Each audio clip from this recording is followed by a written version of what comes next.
International film ఫెస్టివల్‌లో first ప్రదర్శన మన తెలుగు వాళ్ళు చేయడం చాలా గర్వంగా ఉంది. ఫస్ట్ వాళ్ళతోనే మాట్లాడదాం. ఎలాంటి కల్చర్‌ని చూపించబోతున్నారు? హాయ్ అండి.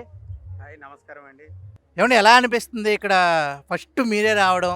అవును. చాలా, చాలా సంతోషంగా అనిపిస్తుంది సార్.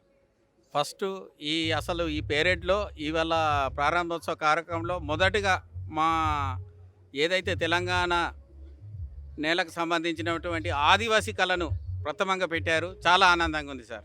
మీకెలా అనిపిస్తుంది? మాకిక్కడ రావడం చాలా సంతోషంగా ఉంది. అలాగే మేము ఇది రెండవసారి రావడం. అలా అవకాశం ఇచ్చిన మా రీజనల్ బ్యూరో ఆఫీస్ వాళ్ళకు, అలాగే ఐఎఫ్ఎఫ్ఐ మన సంస్థ వాళ్ళకి గానీ, అందరికి కూడా చాలా ధన్యవాదాలు తెలుపుకుంటున్నాము. ఏవండీ దీని ప్రయారిటీ ఏంటి? అవును. సోల్ దగ్గర నుంచి మీరు వివరిస్తే మన ప్రేక్షకులకి ఇంకా చాలా బావుంటది. సార్ నా పేరు కనక సుదర్శను. మా నాన్నగారు అయినటువంటి కనక రాజు గారు 2023 నవంబర్ నాడు భారత ప్రభుత్వం ఆయనను పద్మశ్రీతో గౌరవించింది, సత్కారం చేసింది.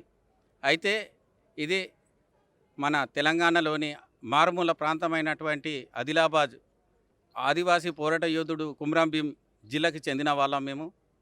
ఇది ఏదైతే అనాదిగా వస్తున్నటువంటి మా గుసాడి కళ, ఇది తెలంగాణలోని గోండు ఆదివాసీ తెగకి చెందిన ఇది కళారూపము.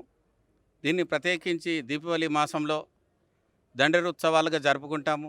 ఆ దండరి ఉత్సవాలలోనే ఒక భాగమే గుసాడి.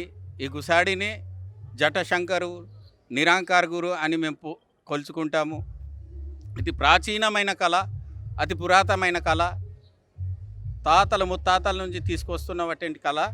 ఈ కళను ఈరోజు అంతర్జాతీయ వేదికల్లో ప్రదర్శన చేయడం చాలా గర్వకారణంగా ఉంది.